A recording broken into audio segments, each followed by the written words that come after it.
Alright, I'm Adibung Izati. What we're going to discuss is about the cooperative principle and implicature politeness in discourse analysis and pragmatics.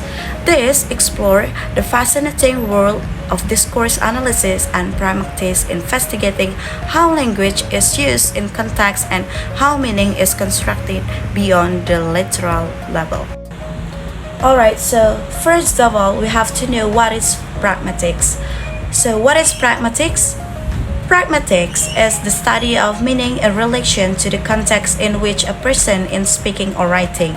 In pragmatics, when people communicate with each other normally follow some kind of cooperative principle. That is, they have shared understanding of how they should cooperate in their communication.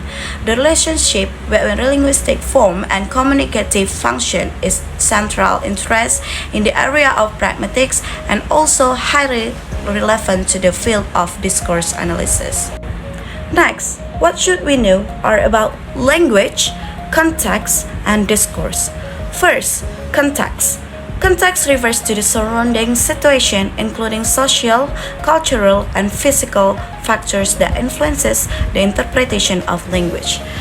The context of situation of someone says is therefore crucial to understanding and interpreting the meaning of what being said. This includes the physical context, the social context, and the mental words and roles of the people in the interaction. Second, discourse is a broader concept that encompasses the whole structure and flow of a conversation, including turns, topics, and overall purpose. Then, language is the tool used to communicate within a discourse, but meaning goes beyond words, encompassing gestures, tone, and other nonverbal cues. There are a number of key aspects of the context that is crucial to the production and interpretation of discourse. These are situational context in terms of what people know about what they can see around them. Then, the background knowledge context in terms of what people know about each other and the world. And the contextual context in terms of what people know about what they have been saying. Alright, next about speech acts and discourse. Speech acts are action performed through language like requesting, apologizing, or promising. What should be underlined as first, direct and indirect speech acts. Direct speech acts explicitly convey the intended meaning, while indirect speech acts rely on inference. Speech acts shape the structure of discourse by influencing the flow of conversation and the interpretation of meaning.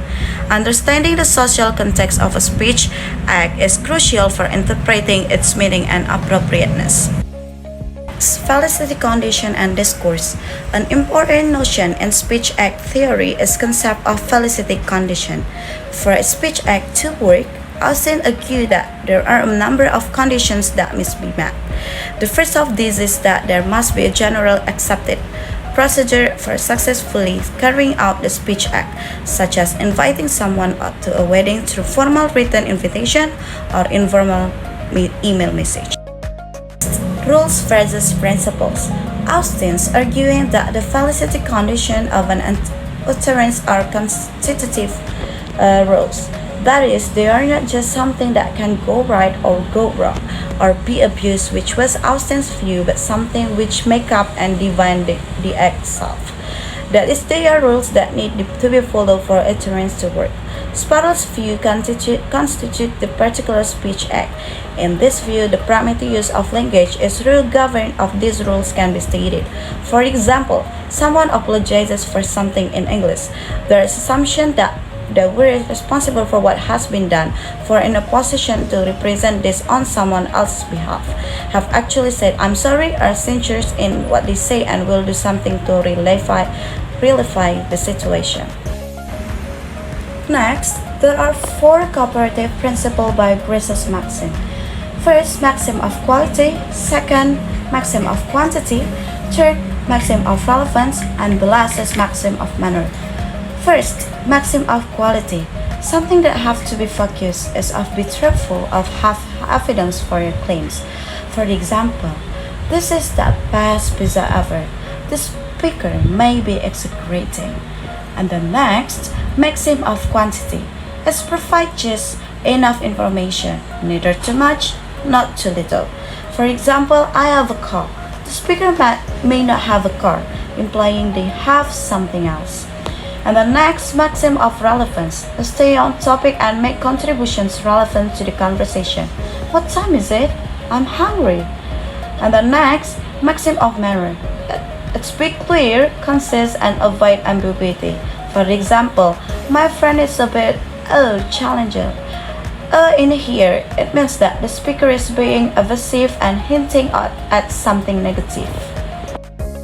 Next, floating the cooperative principle. The cooperative principle was introduced by philosopher H.B. Grice in 1975. It suggests that in conversation, speakers and listeners generally work together to ensure effective communication. Grice formulated this principle to explain how people can communicate implicitly, relying on context and shared understanding. He proposed four maxim rules that govern cooperative communication, like I explained before, about maxim of quantity, and then quality, relevance, and then a maxim of manner. People do not adhere to these maxims. They can be said to be floating or violating the maxims. Now, what we are going to discuss is floating versus violating maxim. First, floating maxim. Floating occurs when a speaker intentionally disobeys a maxim, but still expects the listener to understand the implied meaning or implicature. The speaker assumes the listener can infer the hidden meaning based on the context. For example of floating the maxim of quantity. Speaker A said that, "How was the movie?" And the speaker B answered that, "The popcorn was really good." The implication for this conversation is speaker B is floating the maxim by providing an irrelevant answer, but implies that the movie was not good. And then the purpose of this conversation, often used for humor, sarcasm, or indirectness, the speaker knows the listener will read between the lines. Floating, now violating maxim. Violating occurs when a speaker covertly disobeys a maxim without giving the listener a chance to realize or infer anything. In this case, the listener is misled, and no implicature is created. For example, for maxim of quality, speaker A said that, "Did you finish the report?" And the speaker said that, "Who didn't finish?" "Yes, I did." The purpose of this conversation, the speaker is violating the maxim of quality by lying. The listener has no reason to doubt the truthfulness, so they are deceived. Next, overlaps between maxims.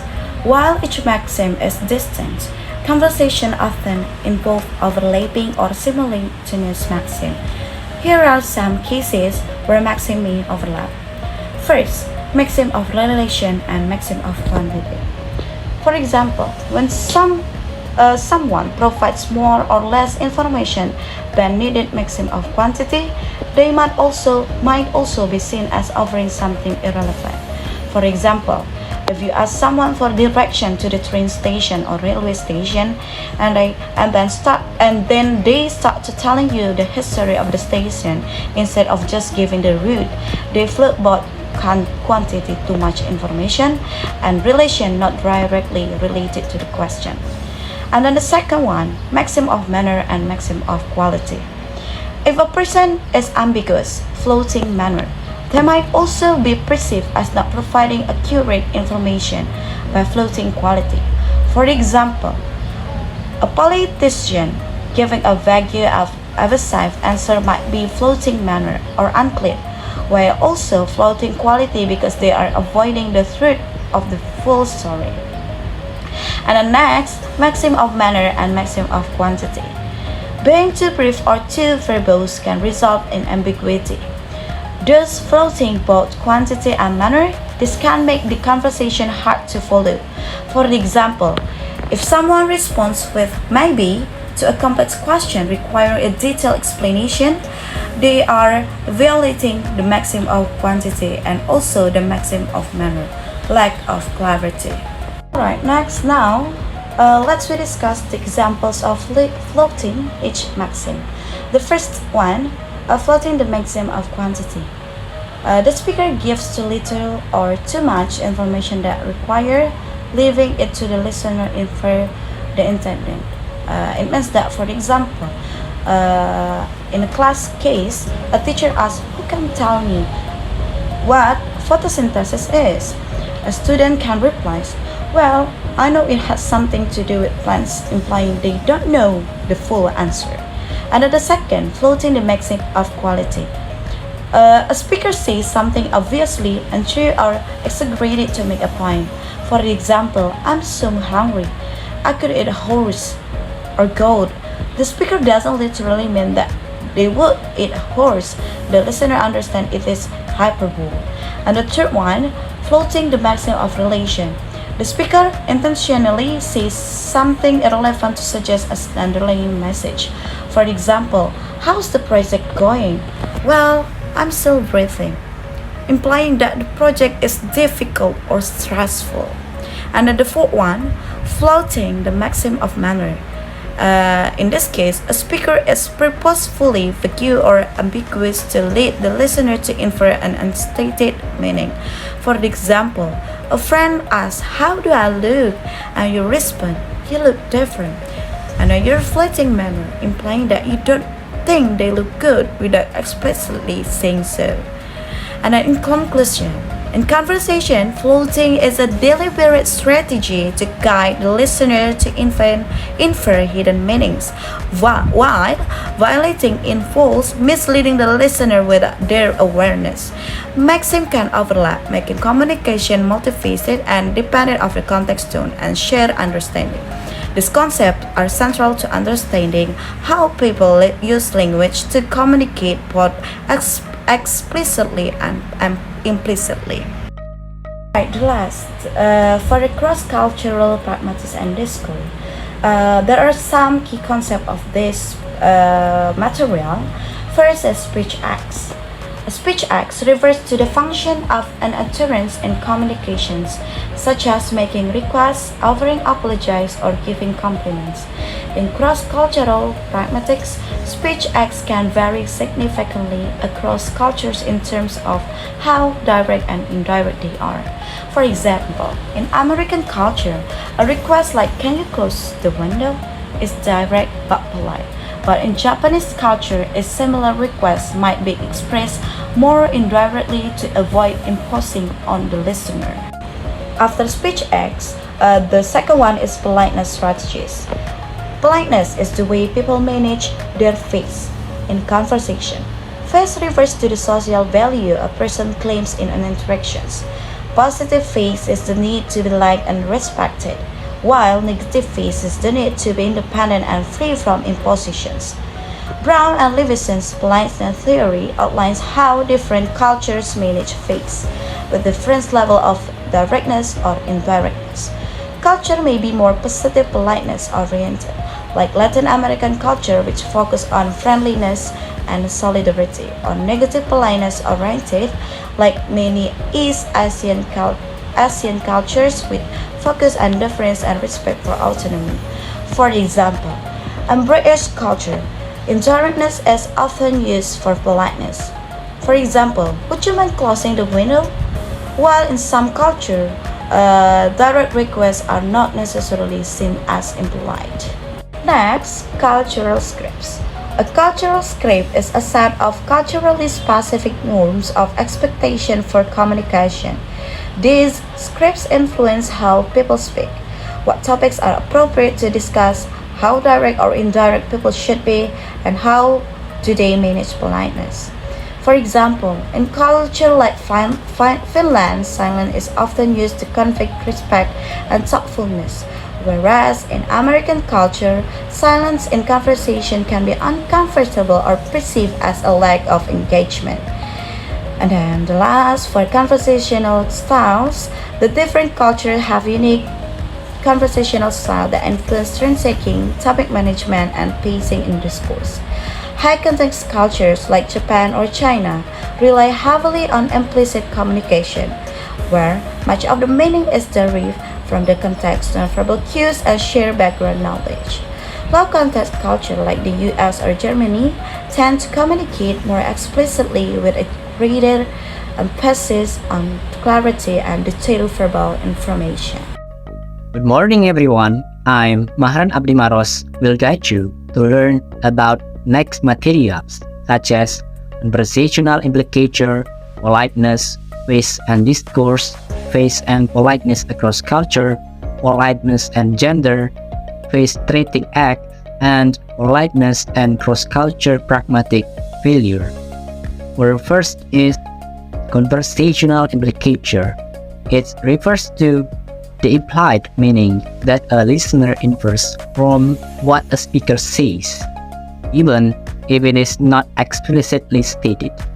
This meaning doesn't come from the literal interpretation of words, from the context of conversation and shared understanding between the speaker and listener.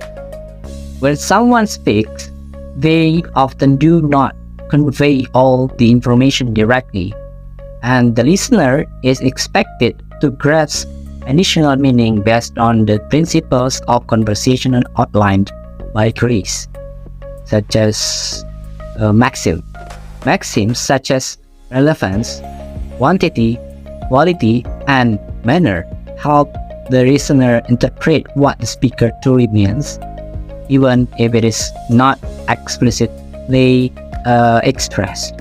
Next is about politeness and face in discourse.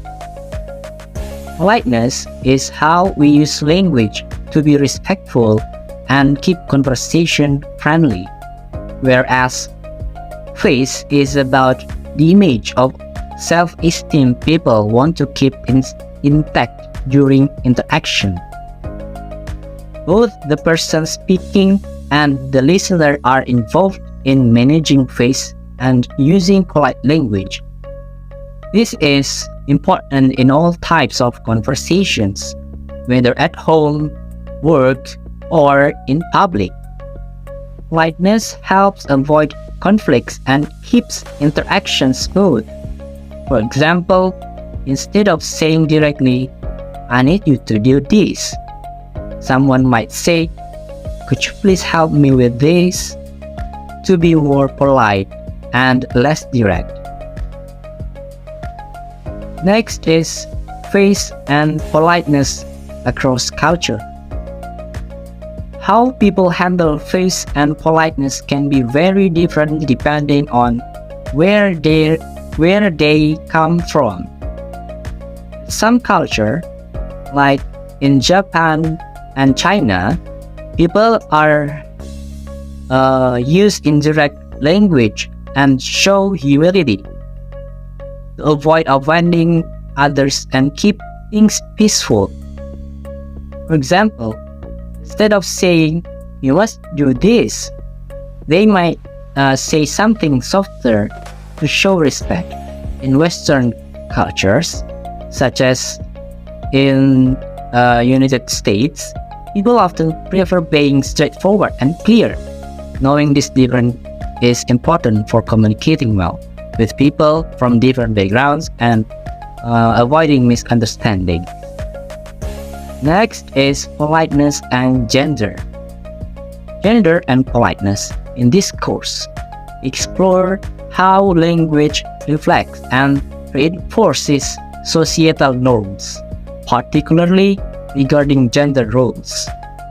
Politeness involves using language to show respect and maintain social harmony, while gender influences how these politeness strategies are used and interpreted, like gendered communication styles. In our daily interactions, we often aim to be polite, sometimes without even noticing it. Politeness involves showing respect and consideration for others' feelings. It's like a social dance where we follow certain steps to make interactions smoother. A key concept here is face. Think of your face as your public image. We all want to be seen positively, which is maintaining positive face, and to avoid embarrassment, which is protecting negative face. Politeness strategies help us achieve this. Consider asking a friend for a favor. A direct request like, "Give me your car," can come across as rude. It threatens their negative face by making them feel pressured.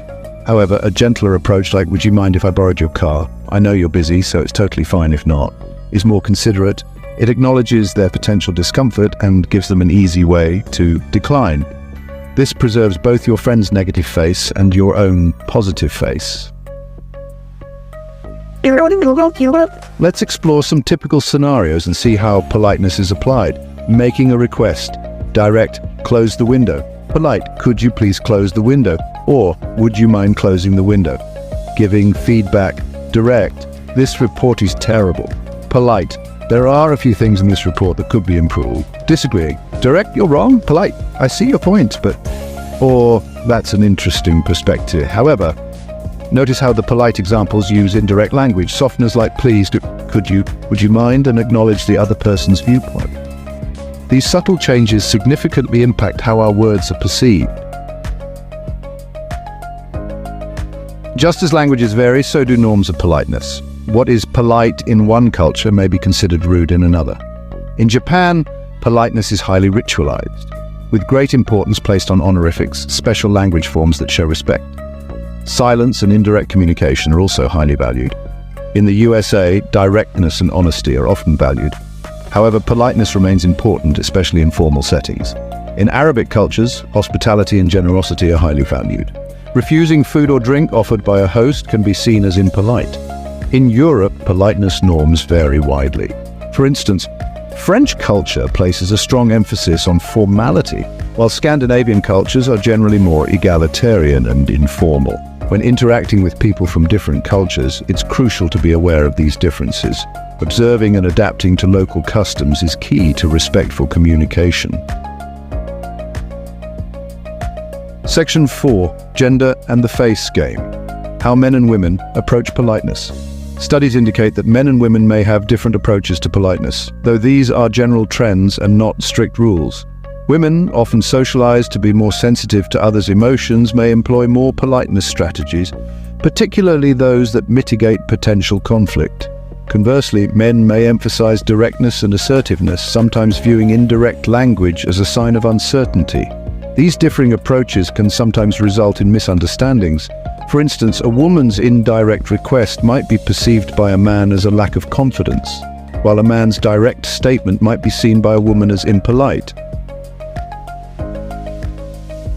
Section 5. Politeness, your secret weapon for strong relationships.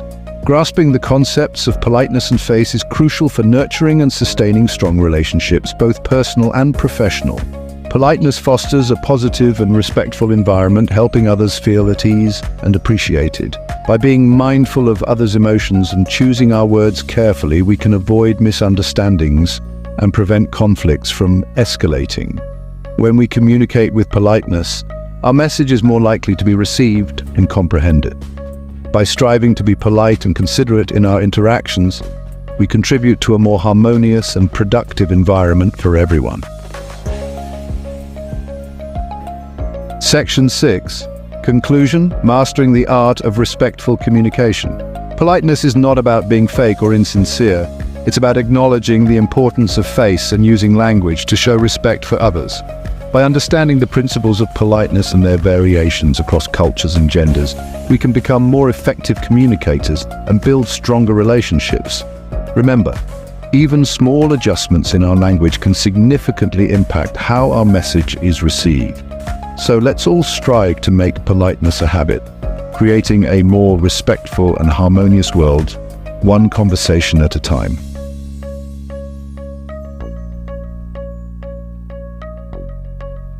And the next is face-threatening acts. Refer to communicative actions or statements that challenge or undermine the social face of self-image of the person being addressed. The concept of face originates from sociolinguistics and refers to the social identity or self-image that a person presents in communication. Face-threatening acts can occur in various ways. First is direct criticism.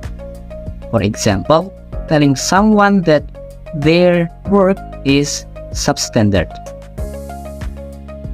Second is disagreements. For example, explicitly contradicting someone's opinion. The third, request. Request, for example, asking for something that might impose on the other person's time or resources. The fourth is interruption.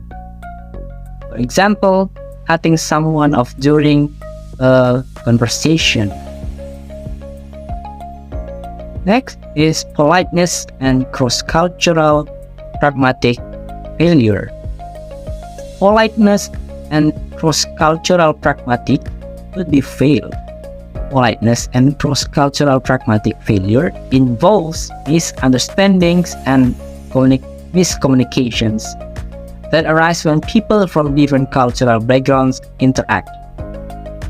Pragmatic failure occurs when speakers fail to understand or use appropriate language strategies for a given context, often due to differences in cultural norms and politeness expectations.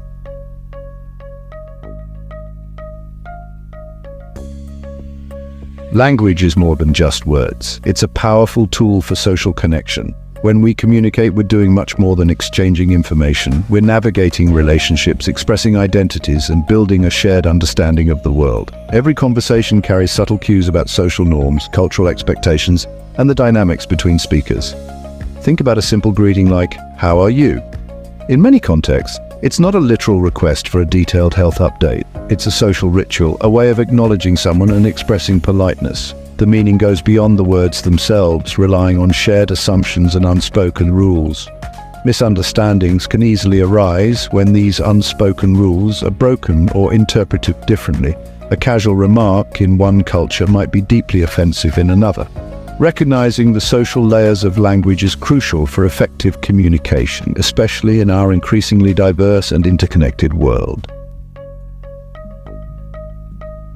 Pragmatics is the study of how context contributes to meaning in communication. It delves into the unspoken rules, shared knowledge, and inferences we use to interpret language. While grammar focuses on the structure of sentences, Pragmatics explores how sentences function in real-world conversations. Imagine someone saying, "It's cold in here." On a literal level, they're stating a fact about the temperature. However, pragmatically, they might be hinting at a request to close a window or turn up the heat. The speaker's intention and the listener's ability to infer that intention are key aspects of pragmatic understanding. Pragmatics considers factors like the speaker's identity, the listener's background, the social setting, and the overall purpose of the conversation. By analyzing these elements, we can uncover the layers of meaning that lie beneath the surface of words. In the realm of pragmatics, words are not just vessels of meaning, they are tools for action. This is the essence of speech act theory, which posits that every utterance performs a specific action. These actions, known as speech acts, can range from making requests and giving orders to expressing emotions and making promises. Consider the statement, "I promise to call you tomorrow." This is not merely a statement of fact, it's an act of committing to a future action. Similarly, saying, "I apologize for my mistake," is an act of expressing remorse and taking responsibility. The effectiveness of a speech act often depends on factors like sincerity, authority, and the specific context in which it's uttered. Understanding speech acts is crucial for navigating social interactions effectively. It allows us to recognize the intention behind someone's words and respond appropriately. Misinterpreting a speech act can lead to confusion, offense, or even conflict. Section 4, Teamwork in Talk, the Cooperative Principle and Implicature. Conversation is a collaborative effort. We rely on unspoken rules and shared assumptions to make sense of each other's contributions. The cooperative principle, proposed by philosopher H.P. Grice, suggests that successful communication relies on speakers being informative, truthful, relevant, and clear. These maxims guide our interpretations and help us infer meaning that goes beyond the literal words. For example, if someone asks, "Where did you park your car?" and you reply, "I took the bus," you're technically violating the maxim of relevance. However, the listener can infer that you're implying you didn't park a car because you don't have one with you. This implied meaning is known as conversational implicature. By understanding the cooperative principle and implicature, we become more adept at both interpreting subtle cues in conversation and crafting our own messages to convey intended meanings effectively. This principle underscores the dynamic and collaborative nature of communication. Section 5. Lost in translation, culture and communication styles. Culture profoundly shapes how we communicate. What's considered polite or appropriate in one culture might be rude or confusing in another. From greetings and gestures to turn-taking and humor, cultural differences permeate every aspect of communication. For instance, some cultures value direct communication, while others prioritize indirectness and saving face. Similarly, some cultures emphasize non-verbal cues like body language and tone of voice, while others rely more heavily on verbal expression.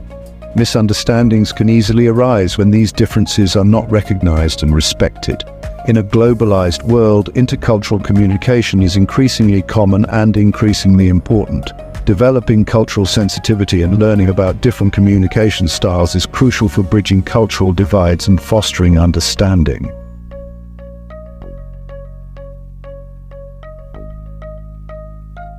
Thank you for your attention. Hopefully this video is useful. And good morning.